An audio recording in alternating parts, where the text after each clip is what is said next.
Welcome to another episode of Academic Misfits. I am thankful to be back after my injury. I'm still getting back into the flow, so thank you for your patience. This episode, we have Catrina Mitchum, who is from the US and talks about her experience in developing her own business and still kind of keeping a foot in academia. So I know a lot of you out there have been contacting me that you are in the same boat. You're thinking about leaving or perhaps just staying because you like some of the things that are in academia, but you'd like to supplement your income, build your reputation outside of academia. So this was a really good conversation with Catrina. We met several years ago, I think, when I was first starting my business, and we met through a mutual coach. And so, yeah, I think it would be, it's an interesting conversation, as well as, this academic misfits really about the way that people kind of, roller skate on the edge is what I call it. People who don't fit into the structures, into the systems. And it's akin to other episodes that I've done with people where they'd experienced a lot of bias and oppression. People who were single mothers by choice, for example. If you want to check out that episode, I've looked at experiences of LGBTQ plus, everything like that. And so and even people who have made it in academia have found a lot of those issues to be difficult. Yeah. So, this isn't a podcast to really look at how to leave, although we do talk about how people left. So I think there's some, aspects to glean from that. But I'm hoping that this instigates wider conversations around the way that academia supports people or doesn't, and who it supports.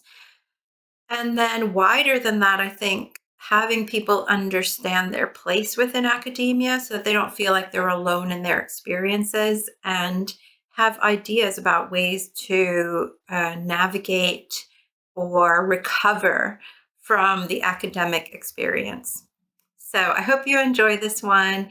But yeah, I think we outline a lot of the structural issues that led to her creating something that led to more kind of flexibility in her working environment so that she could work how she needed to work. And so I hope that you enjoy the episode. I'm so thankful for you. And I hope that if you're in academia, you're nearing the end of your marking, grading, whatever you call it across the world. And I hope that you get to enjoy some summertime and get to reflect. Use these episodes as a time to reflect on what is your priority moving forward. Great. Thank you so much for coming on this Academic Misfits podcast, Catrina Mitchum. I'm so happy to have you. And we're on video. I hope you're okay with that. I know when we did yours, it was audio only. I show up the same no matter what, but at least this time I'm wearing a bra. Me too. And I look like your background. I have this. You too. I have an orange stripe, but going in horizontal rather than verticals. So I'm so happy to have you because we've met long ago and this has been a long time coming. We keep DMing each other, but never going, hey, do we want to collab on something? So this is great. Thank you. Thanks for having me. Absolutely. So we're going to go ahead and get started, everyone, because I was on Catrina. I just want to start off saying, check out Catrina's podcast. What's the name of it? Course Creation Crap. Oh, I love it. So I was on talking about all of the courses that I've developed in terms of like CV help and things like that. And it was so useful. And I can't wait to get started with it. I have so many ideas. We're not going to go into that, but do check out her podcast because I love the way that you organically bring in information for people. And I think like we're going to talk about some skills that you have. And I think a lot of that's going to come out as well. So how did you get into academia? Was it an intentional thing? Like, did you start out going, I want to be an academic? Absolutely freaking not. In fact, so I was an English major in undergrad in lit, and I was one of like three people that didn't get a degree, a dual degree in teaching. Like I Oh, just wow. graduated with a degree in lit. And then I went and worked for a printer, a small printer, and learned all the things Adobe, right? Oh, Like wow. back when we still got them on discs. I think it was like Creative Suite 2 or 3, some like early. Wow. And so after that, I had gotten a job doing document design and I loved it. So I went back to school for a master's in professional and technical writing. Mm. And then I took a class that was required on the teaching of writing. And then I made the mistake of going ahead and teaching a community college class, like a developmental writing class, and I absolutely loved it. I did not expect to enjoy it that much. And so, really, I got into academia because I like teaching adults. Oh, wow. So how And was that way after you'd finished your degree? Like how old were you? Were you in your kind of like mid-20s? so well, no, that's a lot of math. I Okay. said writing and English. No, I'm just kidding. I was 24 when I Okay. taught my first community college class. I was like the youngest person in community college. I was the youngest person in the room. Oh, wow. Yeah, I hadn't even finished. So I was in the last semester of my master's, and my program let me do it as an internship, Mm. which was super cool. Wow. So then how did you, so you fell in love with the teaching part of it Mhm. and you were thinking, how do I do more teaching of adults? I was thinking, how do I learn how to do this better? And Ooh. so it was the drive of curiosity, Yeah. especially for my students who didn't make it through the Mm. class, because we always have those, right? No Mm. matter how hard we try. And so, really, that how can I do this better for the students has been the driver since the very beginning. And in academia, you do that through research. So, most of my research has been classroom based Oh, wow. research. Yeah. Um, a big thing for me in shifting from in person to online was my spouse was in the Coast Guard. And so we moved every 2.8 years. And so I moved online in 2009. And then in 2010, it was online only. So I was teaching for lots of different schools at the Mm. same time. Decided to get my PhD because you get paid more. And also, it made me carve out the space to do the classroom based research Mm. in ways that just teaching wasn't giving me the space and time to do. Yeah. Um, and the rest, as they say, is kind of history. Yeah. After I graduated, I got a full time online gig. COVID landed me in an administrative position Mm. because things were chaotic in Yeah. academia, as you know. So what departments were you in during those phases? Like what, what field did you, because it sounds like it crosses over a couple of fields. It does. It does. So, because of my actual degree is in English with a concentration in rhetoric, writing studies, and digital studies. And so that's kind of like the nexus of teaching writing online. And so I took courses, I was able to take courses in instructional design, and I got all the certifications and all that kind of stuff. But also because professional technical writing is such a broad, like, we're everywhere. Yeah. I got to teach classes like in nursing in one of the schools that I was in. I was in the nursing program, but teaching writing in nursing. Right. I've taught science writing, I've taught scientific writing, business writing, like whatever, right? And that Yeah.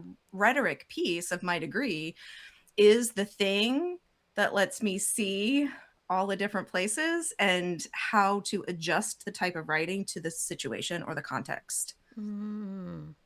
Wow, it's really interesting because I don't know if you know Liz Angeli, one of my old clients, but I think she's I interviewed her in December for the podcast. And so she did a lot of technical writing instruction for organizations and created templates on like how to write and stuff like that.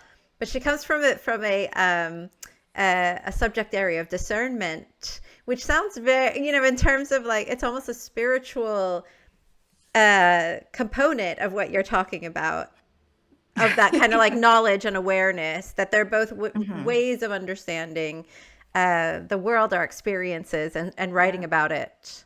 It's really interesting. I love like doing this. Um, so so yeah, you were doing like multidisciplinary work. I think a lot of the people that I met that were kind of like you, and also I'm kind of like that as well. I started to do a lot of like Mhm. education based research. Were usually in administrative areas such as Yeah. learning. I don't know what they called it in my university. I can't remember, but it was like learning technologies Mhm. and other, Mhm. things like that. And also government work within that as well, like learning technology. So, yeah, how did it come to be that you came from one area to then being in the more administrative? Would you call that in the kind of staff area? It was an admin faculty position. So Okay. writing programs, especially at larger institutions, tend to be their own entities. Hmm. Like we were in the English department, but also functioned separately. And so we have administrative faculty and staff. And so I had stepped into do a position where I was the director of online writing, um, temporary director of online writing because things were chaos, and I didn't even live in the state, and so that's probably a whole different podcast episode. um, but yeah, that's how it happened. It's because I was already doing helping with the Hmm. work because the work in that position was designing and building courses for other people to teach Hmm. because we worked from a pre-designed course in our online courses. And so it was doing that in a way where our instructors still had agency and knew where to put themselves in the course and had choices, and trying to make it a space where it's not like top down thou shalt. Hmm. I mean, curricular alignment, yes, but also this is how you can make it your own without giving them the burden of all the hours you need to spend in order to do an online course well. Yeah. And so I guess like people could be, this podcast is about how people kind of find their way and be unique to themselves. Um, and how academia sometimes doesn't allow for people who don't have the round shape, and they don't fit in the square hole or the other way around. So, and that might be because of your life circumstances. It could be, like disability. It could be, like it could be. I had one person who was talking about being a single mother by choice. Could be, all different reasons. But one of them could be like multidisciplinarity, but, in that you don't really fit into any one. But how do you, yeah, does any of that resonate? Like, how do you feel the misfitting as you've been in different places? Yes, and Mm. that's how I feel about it. I Mm. think all of those things, right? So when I was trying to decide whether or not to go back for the PhD, my advisor had said that if I wanted to have a tenure track position, that I needed to be willing to separate from my family because they were going to be told where to live, and then I would have to go somewhere else for whatever open tenure track positions existed. Mm. And so in that moment, I was like, okay, well, I guess that choice is off the table because that's not something I wanted to do. And interestingly, I feel like that is what led me to where I am because all of those choices, teaching at all of those different institutions, being in all of those different learning management systems, getting all of the training to do the QM reviews and be able to build and review courses and really see what the learning experience is in an online course easily. I don't know that I would have been able to do that if I had, decided, okay, well, that's where the tenure track job is. They're going to make me teach in person. Yeah. Which, looking back, I'm like, oh gosh, how did I ever do that? I think it sounds miserable. Um, But yeah, I think that was probably a really big spot that I didn't fit in. That it's like, whew, I'm so glad I didn't fit in. Yeah. Or like But you a lot, innovated as well. Like you have to innovate your own way of fitting by being yes, in digital yeah, spaces way before everybody had to go on Zoom, for yes, example. yeah. And my degree program was high flex when I joined it in 2007. So they were already ahead of the game in terms of digital and distance learning. So I feel Mm. like that was an advantage. Yes. Um, So they saw the I value of your skills right away. Mm. yeah, yeah, that was where I got my PhD, and so they did things like let me go take courses outside of my programmatic unit, so I could get the experience and the courses in instructional design, and be able to do what I wanted to. I like following what I'm interested in is really how I've gotten where I am. I also feel like another place that I didn't quite fit in was just my background, right? I'm the Mm. oldest of 7 kids, like, I was a scholarship kid. And I also felt like I wasn't a very good writer and then turned around and got multiple degrees in writing because I wanted to improve it, right? I didn't pick the thing that felt the easiest, Mm. and that has always seemed like, "Oh, well, why not?" Yeah. I mean, like, are you kind of motivated by that? Like, if somebody tells you you're not good at it, you're like, I'm gonna go like show Yeah. you. Um I don't know if it's that. I think it's come from a drive of curiosity and being like, Mm. okay, well, if I'm not good at this, how do I get good at it? Mm. Yeah, like a puzzle to be solved. Yeah, yeah, exactly. Yeah. And so Puzzles. have there been any skills that you now realize are really helpful then? I mean, you've kind of alluded to that in terms of your the digital skills and things like that, but like it sounds like the skills that your supervisor said you needed was like a coldness about your family, um, a willingness to go where you're told, and what I guess can be a bad word, resilience. Yeah, I feel like probably a skill that isn't seen is and don't tell my current supervisor this, I ask forgiveness and not permission. Mm. So things like I am always going to make the choice that is better for the student in my classroom. Right. I Mm. still adjunct now.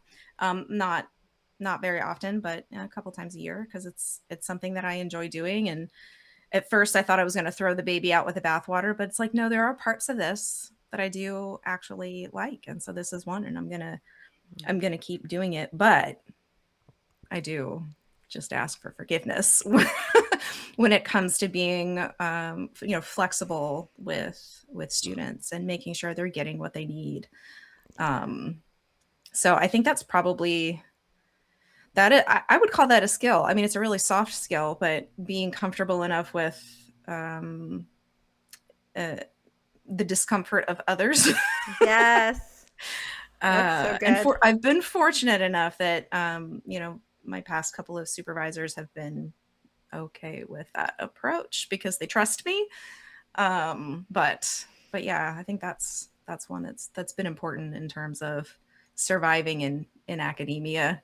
But in terms of things like that I pull out that are skills, something that I didn't realize actually until I started the podcast, right? The one that Hmm. you were on, Yeah. Luna, was really the ability to see where the gaps are in a course just with a few questions.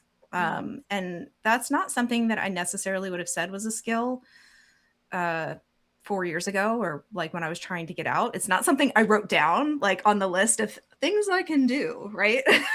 Yes. But I am finding that it is something that I am good at and it is something that other people aren't necessarily good at. And so that has been a surprising development out of starting the podcast because I'm seeing myself do it more often. And I'm having to listen back to the Yeah. podcast and starting to see my own patterns in really interesting ways. Yeah. So I mean, it sounds like all of it is pattern understanding, because it's like Yeah. pointing out the gaps is about patterns. It's about finding the things that that aren't there, that need to be considered, in the same way that you're Mhm. now recognizing that within your own skills, within your own way of working, within what Yep. works for you now that didn't Yeah. work for you in the past. And maybe recognizing, like, yeah, those strengths and things like that. Has there been Yeah. anything that has awakened that in you, either an experience or a person or a perspective, or just meeting people outside of academia? Like, what kinds of things have helped you in recognizing that skill and strength? I think it's been a combination of things. I didn't like put a pin in it and like know exactly what it was. Like I couldn't name it until I started doing the podcast. But it is something that I feel like I've done for a very long time. And I really notice it when I look at how so I have multiple sclerosis, and that is a kind of waxing and waning and good days and bad days. And I had to start paying attention to my own patterns Mm, in how I was feeling, wow. in what I was doing, and being able to build a business around my capacity. Mm, And also, like, we schedule it 9 o'clock in the morning, my time, Luna, because I know there are times of the day where I need to go to lay down and take a nap. mm. And so I do. Yes. And so being able to recognize those patterns is something from outside that Mm, really made me also see that skill inside, if that makes yeah. sense. And how long, I'm sorry, I don't know a lot about multiple sclerosis. So Mhm. how long have you kind of had to have that awareness? Like, how long have you been building that awareness into yourself as well? Um, so my diagnosis was 10 years ago. Mm. And probably so symptoms were definitely at least a year before that. Oh, wow. So the past 11 years or so. And I did a shit job of it at at the beginning. I'm not gonna lie. That the ability to see and start to think like, oh, I should be paying attention to these patterns, right? Sometimes it's not just I can notice patterns, it's the patterns I should be paying attention to. Mm. And so that's not really something that I had, I think, the capacity to do until after I left Oh, higher wow. education, actually. So it was a driving force for me to get out. Yeah. I wasn't paying attention, and I ended up having a relapse. And so in MS, what a relapse is it's another instance of my immune system attacking my nervous system. And so I was falling. I've got new spots on my brain, all that good fun stuff. Um, and that was what was like, I can't sustain what this position is asking of Yeah. me. Um, because it doesn't account for my patterns. Yeah. So, I mean, do you see that as something that academia would not be able to do, or just like capitalism in general? Definitely Like support. academia. Yeah. Yeah, I mean, I tried to get so they wanted me to move in state Mm. if I was going to be in the administrative position. They also were starting to push. This was after like COVID. They were starting to push all faculty to be in state, even though I had been hired out of state.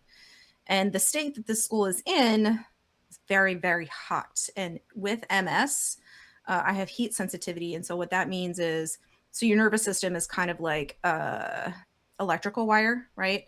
And so it's a gap in the coding. Mm. And so heat means that my nerves are don't conduct signals as well. So it's like I look like I'm drunk. I start slurring. I don't know where I am. I start to fall. I'm confused. Wow. And so, like, again, they wanted me to move and separate from my family. Two, I can't actually move in state because the heat will make it not a life that I want to live when I don't have to actually do that. Mm-mm. So they wanted me to do that, and my supervisor was going to have to write a letter every year in order to keep me. Wow. So it's just a quality of life, like, I Yeah. mean, I feel like a lot of things that we used to do after COVID, some things just weren't allowed anymore, which I think is just, I mean, I think for certain people That's as annoying. well. I'm always looking at my boyfriend going, "What are you doing here again?" Like in the house. Because I thought I was going to have the office when COVID was over, but apparently not. I'm in this comfy chair in the living room. That's fine. And I have a standing desk as well, which is helpful. But yeah, I feel like a lot of things, because I started doing things online, like online office hours. I was telling somebody recently, probably in 2008. And I was using like Adobe Connect to do all that, because a lot of Yeah. my students were off campus and they had kids, or, because it was a university where a lot of people are like non-traditional. So I was Hmm. like, well, it's fine. We'll just meet online. Like, it's not a big, you don't have to come to my office. It's ridiculous. Yeah. Yeah. You know, Adobe Connect is still around. It was Is very it? Brady Bunch back then. I don't know what it looks like now, but back then in 2008, it was absolutely Brady Bunch style. Yeah. I remember half the time it wouldn't work, and you had to get, what was it called? Active Pearl. Always, every computer I Mhm. had, oh, let me download Active Pearl. I don't know why I need that. Uh-huh. But yeah, I feel like it was like a lot of what I did technologically was to help students access Yeah. teaching, because when I went to university, the first university I went to was a commuter school, and Mhm. because I was kind of non-traditional, and Yeah. yeah, and I just don't see why there's and has to be any gatekeeping to any of it. So No. yeah, yeah. So you, within that state, then realized actually having my own business might be a better way, or like how, what things got Yeah. in your mind? What infected you? So I thought that what I was going to do is go from higher ed to a W-2. Mm. So I bought a course Oh wow, okay. and it was an absolute heap of garbage. It was like there was no pathway. It was all like a collection of modules that I think were like different jobs that you could do, but no guidance on like how Oh, to make a decision for the type of job that you might want. okay. And so at that time, I was also doing a bunch of networking so I could try to figure out what my next step was going to be. And I was started asking after I bought this course and was like, this is horrible. I Mm. started asking people, have you bought a course like outside of an institution, like higher education? And I'd get, Mm. yeah. Well, how was that? It was terrible. Like 90% of the people that I talked to had a story about a really terrible course that they bought. Wow. And so that was around the time that I met you. Mm. We met in the Professor is Out Yes. Facebook group, and your business coach was, I guess, launching again. Mm. And so I was like, well, maybe this is what I do, because clearly there's a gap. Like there's a large gap. And I wasn't seeing like people that were offering help with courses, they were all marketers. I didn't Uh, see anybody coming from a learning space yeah. or with a background in instructional design that was really helping people create courses. And so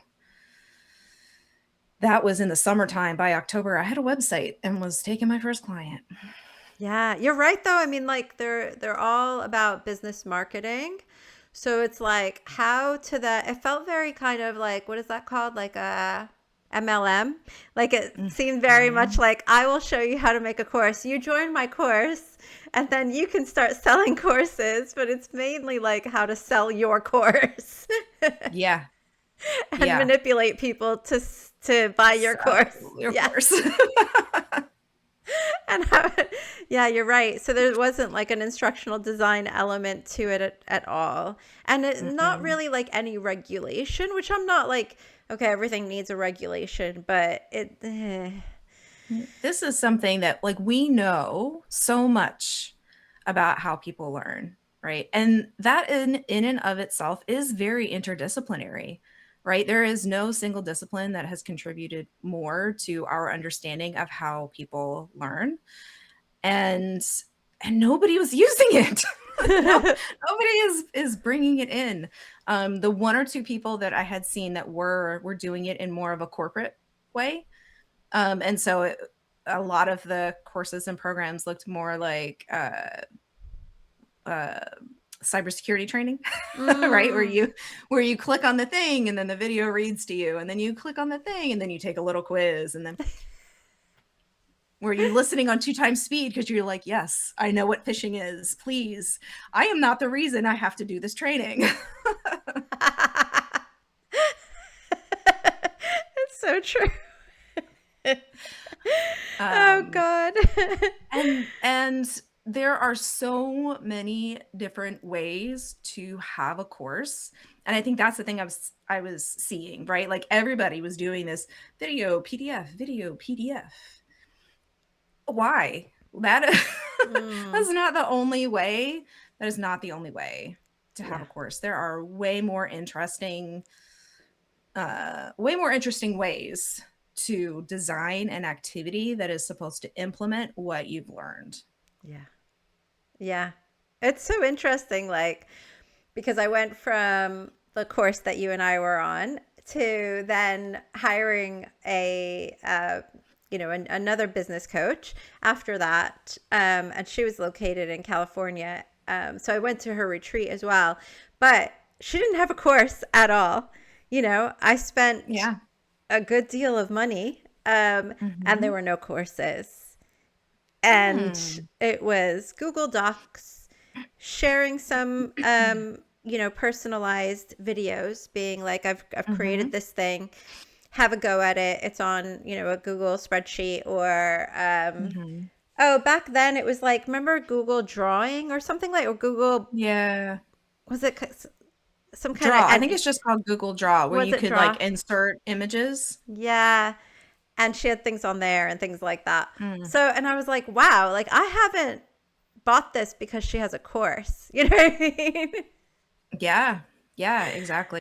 Exactly. It's I mean, very interesting. even my own course leans very heavily on Google Docs because we need a space to actually do the work and actually Mm. fill it in, right? Like, how many PDFs have you downloaded where you did nothing with it because it's not fillable? And I'm not going to waste my ink on, on that. Yes. So, Yeah, definitely. Although I tend to use Foxit, so you can mm, always insert yeah. text on a on a PDF. Yeah. I mean, I have Adobe Acrobat Pro. It's just, Mm. I feel like that is a barrier, right? Yeah. Like that's a barrier somebody put up for you. We happen to know how to get over, around, and under the barrier, but a lot of people don't. And I Yeah. think like that, thinking about accessibility in terms of not just thou shalt have captions because if not, you'll get sued, but thinking about it in terms of removing the barriers for Mm. people, like that is half the battle. If you can do that and make it so that people can actually finish something because you haven't arbitrarily put up some hurdle, Mm. then really that is half the battle. Yeah, yeah. So do you feel like through your own like life experiences, you've kind of gotten more knowledge of how to remove more barriers, or do you feel like that's something that you've like been taught, or just through interacting with students who've come from, because like community college is like you're getting everybody, do you know what I mean? And Yeah. it's Yeah. not like Harvard or something. Yeah. I mean, I had students, my very first class, I had two students living out of their cars. Mm. They absolutely cannot go and do this thing on the computer because they're living out of their cars. Yeah. And so for me, it was about giving them space in the room when they were in the room with me to just write without a computer, pen, paper.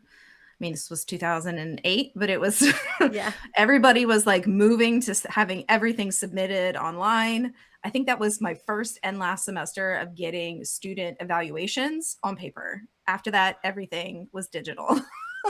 Yeah, you're right. Because everything was shifting, even for in-person classes, shifting to using the computer. Yeah. So some of it has been trying to be proactive instead of reactive Mm, once I learned what students needed. And that is something that's constantly changing, right? Like, I feel like I still have to be reactive sometimes because there's situations I can't fathom, and mm, people that show up to learn from me, that there are special things that I need to do for them, and that's fine. That's me being accessible, mm, and then that gets built in for the next round in case I ever have somebody that's in a situation that would need this kind of accommodation. mm. And so it's just something that I've built and learned from my own students Yeah. since I've been doing this. But it also comes out of that desire to really do right by other people. Mm, And certain things, like when I first started, so my youngest sister has a hearing impairment. And then in undergrad, I was a reader for a blind professor in the sociology department. So I came in to teaching already pretty sensitive to kind of the accommodations that we expect, right, mm, for hearing impairment and for visual impairments. But then there were the other things, like living out mm, of your car, or taking care of both your aging parents and your young children at the same time, and how time really is an accessibility issue. So mm, it's just kind of been one of those things that's both built from life experience, but also listening and paying attention to the mm. people in front of me. Yeah. And how are you? So it sounds like you came out of academia and immediately started doing research and asking people whether they had done a course. So how do you formalize the information that you're gathering from your current students or like the people who are on your course, clients, or formalizing any of the like research on like courses in general and how they can be improved? Like, do you have any plans like that, or? So I call myself a recovering academic, Luna, because I can't I can't help myself. So yes, and in a couple of ways. So I have always, from the very beginning, iterated, and I feel like that is an academic skill that we don't talk about enough, Mm, because that is what I mean. That's what science is. That's what research is iteration, making it better every single time. So I have used that in all of my free things, in all of my workshops, webinar, like everything I do in my business has been an iteration from that very first client, but really from that very first class I taught back in 2008. yeah. So that's the first way I think that I have been doing it. The second way is so this is also how I'm still an academic. In November, I put out a survey because a lot of the statistics that are out there about courses don't come from the small business world or Mm. from people who are creating courses for others to buy. They are from higher education and corporate. Oh. You and I both know those are three completely and totally different contexts. And so the survey in November, then I'm still writing up the report. And this is how, like, the academics writing cycle is so slow. And it's in part because of us. Um, but that was me gathering information from people that are actually creating and selling courses on the market. Because I mean, I can't trust what Kajabi or Thinkific, like, I can't trust their Yeah. statistics. They're trying to sell me something. So trying to do an independent study that I've learned a lot this year about, like, how I was phrasing questions, which is Mm, always survey writing is always iterative. mm, So I'm getting ready to put out the report in the next few weeks, and then it's something I want to do every year because I feel like we always kind of need that check. And I've learned a lot I mean, some of it was reaffirming things I had a gut feeling about, like, we are talking about a course and you're defining it way differently than than any other Ah, industry. And I think wow. that's why they're all garbage. But yeah, it's been fun. Wow. I can't wait to read that report. You'll have to tell me and I'll help disseminate it and send it to the people on my mailing list and everything like that. That would be Yeah. amazing. Yeah, because I Yeah, I'll think, definitely send it your way. yeah. So that was from the perspective of the people designing Yeah, um and so I had a selling. 22, yeah, 22 people who responded. I did have the forethought to separate them, to segment them at the beginning. Like, do you Mm. actually have and are selling a course? And then people that were working toward it. So half. It was exactly half.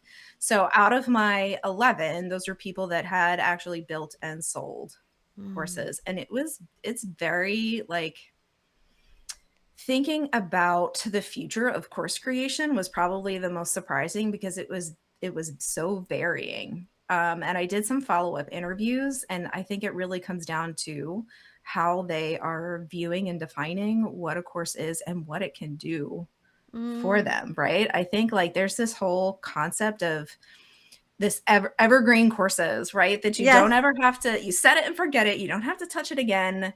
And people have been burned by those because they're usually the ones that are really, really crappy.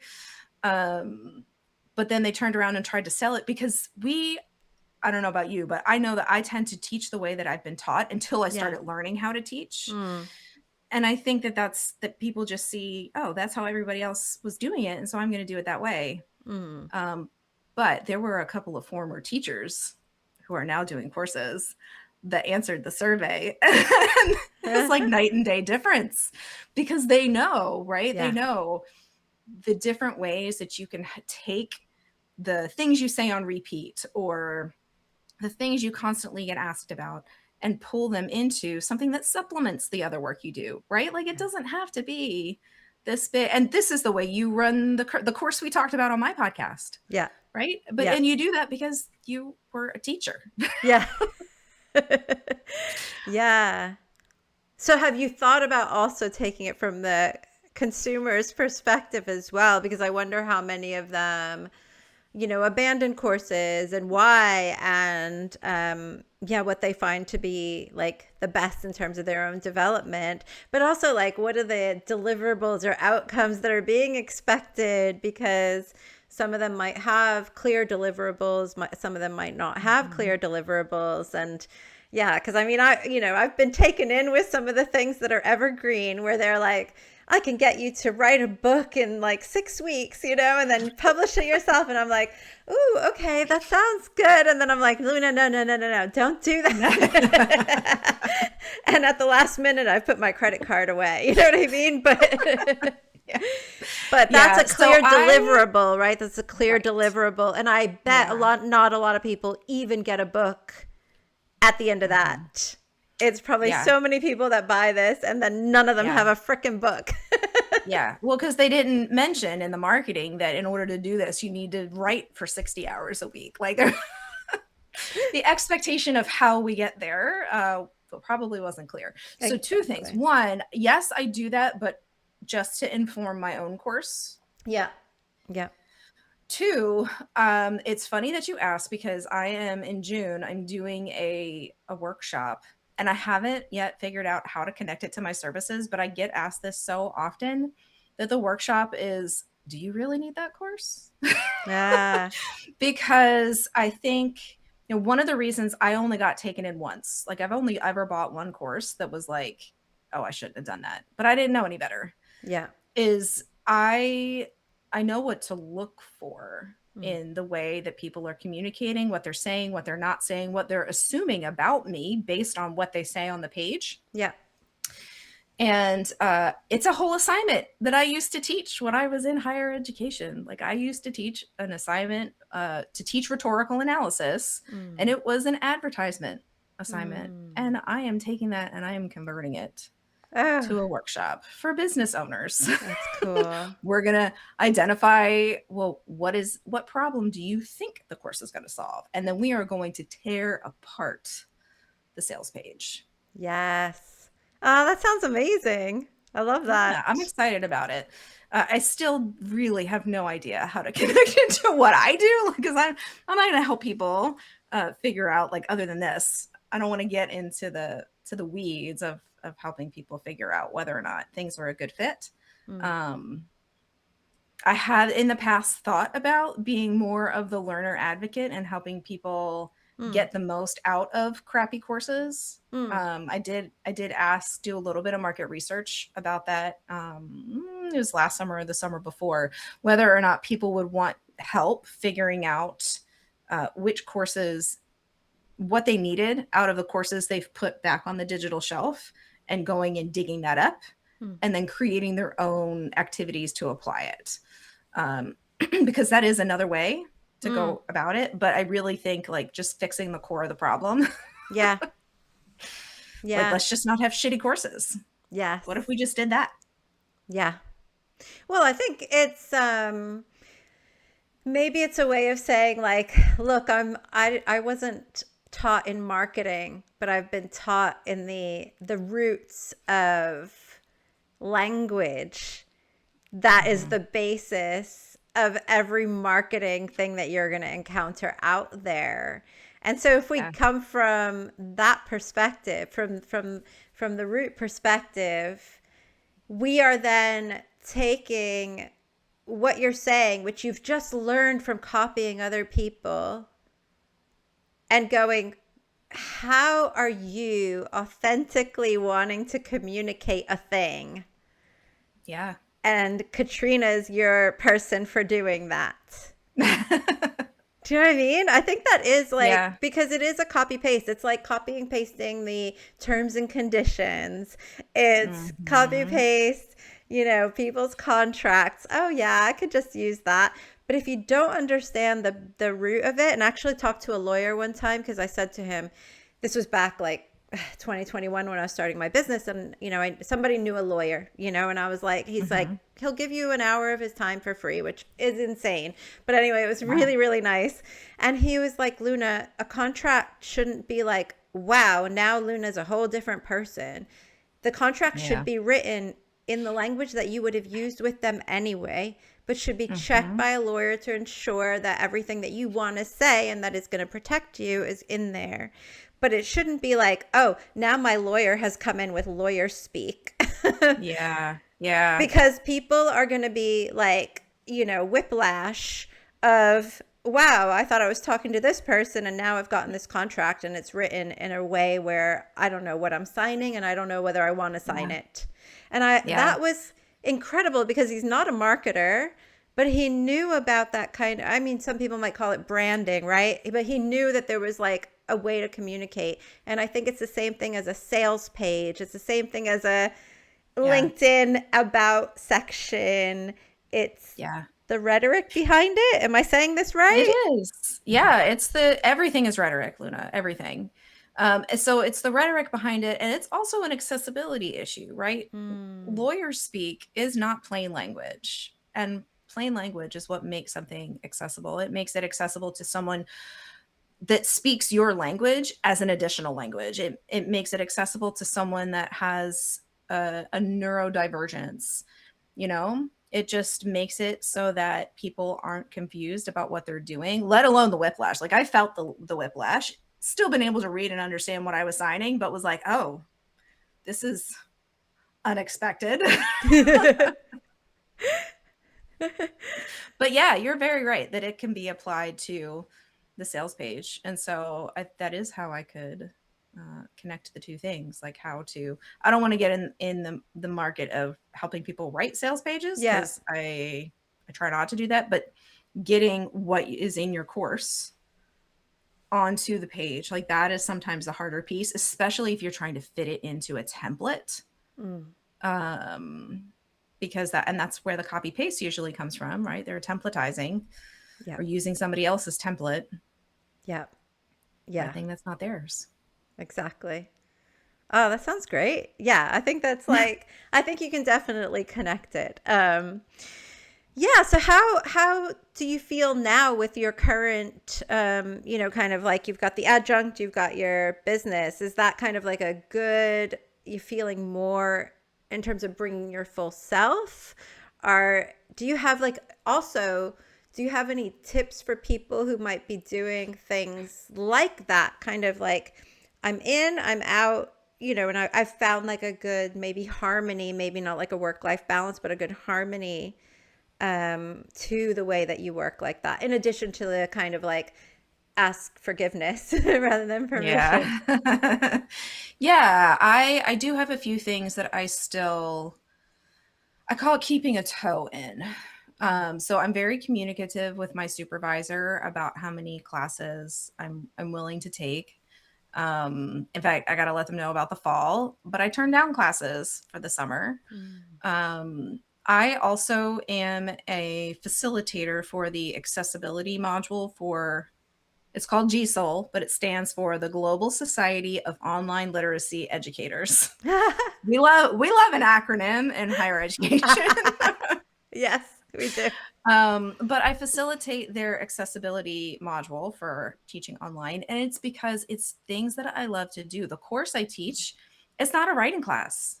It is an information literacy class. And Mm. so teaching students, the library, the school where I adjunct is all non-traditional students. They are my community college students just online at a university because that's the student population that I like to teach. And so once I realized, oh, I can do this my own way, Mm. that's when it became more of I don't have to balance the things. This can just be also part of who I am. When I first got out, and I don't know if you felt this too, I felt like I needed to reject all of the it's like moving out as a teenager. Like I needed Yes. to reject all of the things because I needed that to not be a part of my identity. But then also I realized that, yeah, but there were a lot of reasons why one, I got in, and two, I stayed so long that aren't part of their ecosystem. They're part of me and why I even got in the first place. And so recognizing those things and pulling them along with me, it's always been about the students. I tell my clients, I do this for your students, not you. Right?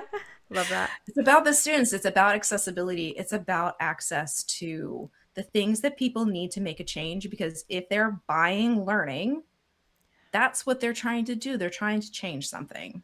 Mm. That could be something as little as knowing how to put the copy at the end of a Google Doc so it will copy instead of you having to do extra click steps, all the way to like big transformations Mm. that are squishy, right? Yeah. Doesn't matter. They're trying to change something. Mm. Yes. I also did that. I threw out everything. And I was so angry in the way that I would present myself as well. You could tell.